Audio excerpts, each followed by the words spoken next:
We live in a momentous society. Things are changing. They're changing fast. 100 years ago, in 1913, James Larkin started the Great Strike, which then became the lockout, the Dublin lockout. Yeah! The big employers in Dublin at the time were Guinness's and the transport company, a Dublin Transport Company. They locked the workers out of their jobs because they wanted to join a union. That was 100 years ago today. Hard to believe. Where have we gone since then? Workers' rights have been eroded. There are no jobs. You only get a contract. There's no security of job. So the employer is using this financial downturn to exploit all the workers in the country. Your rights are being decimated. I went to a play recently called Marx in Soho. Oh yeah. And it came to me, the thought came to me, what would we like? It was basically about Karl Marx returning to where he lived in Soho and what the changes he conceived. What he had achieved since then, and basically he wasn't very happy. I thought to myself, what would James Connolly think today if he walked down these cobblestones? What would he see? Torn in his grave. He would. He torn in his grave, you're right! He'd see what I saw last night, a man picking up an empty patch of crisps and trying to eat some crisps out of it. He'd see the young people of Ireland having to emigrate to get work. He'd see the unions that he had found, the Transport and General Workers Unions. What would he think of them today? What would he say about them? What is right about a General Secretary of Trade Union earning $220,000 a year? Does that seem right to you? No! No, it's not. Does that seem right to you? No! The other thing about the unions at the moment is basically all the General Secretaries of the unions are part of the Labour Party. They're members of the Labour Party. They're members of the party that is inflicting these cuts on the ordinary people. So what's in there? Why would they represent us? Why would they bother? They don't. They don't represent us. They're only looking after their own ideas. They're only looking after themselves. James Connolly would be disgusted. He died. He was taken to a makeshift hospital around there in Dublin Castle, and then brought to Kilmainham jail and executed. They reckon he only had 2 days to live, but they still executed him. He gave his life for what? What have we got today? We have sold our sovereignty to the Germans. We have to try and find a way to get it back. We need to get our sovereignty back. We need to get the people motivated. We need to get the working class.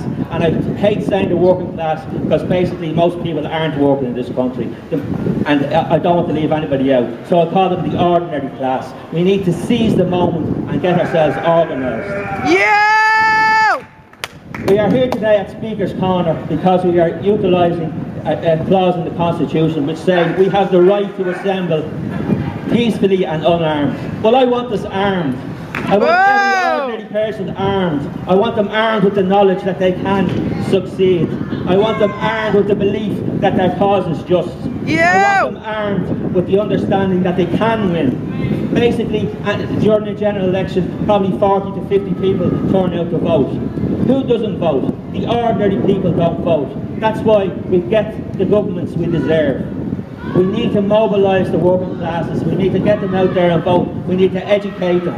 We need to make them believe that through voting for the right people, they can change things. We need to get this thing moving.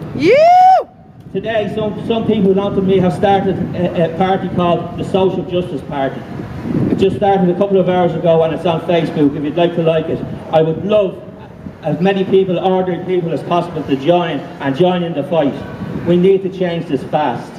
There's people dying of starvation. There's old people now, they've taken away their alarms. They're saving a couple of €100,000 by taking away alarms on people who are lying. My father lay for 7 hours in his own excrement when he had a semi-stroke many years ago. His alarm saved him. He managed to climb over and press his alarm. How many people are going to die through these stupid cutbacks? Is it right that Bertie Ahern, who caused this whole problem, is getting £226,000 of your money every year? Is that right? No! No! Is it right that Town is getting something similar? Is that right? No! Is it right that Enda Kenny just recently resigned from his teaching post after being the longest serving TD in the Dáil and has gained 100,000 pension fund? Is that right? No! Be on top of his pension that he's going to get another 236,000 when he retires. Is that right? No! Is it right that people, higher paid civil servants, can retire at 50 years of age on hundreds of £1,000s worth of pensions?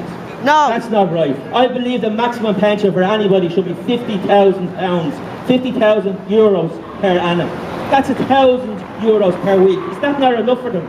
Are they greedy bastards? Yes!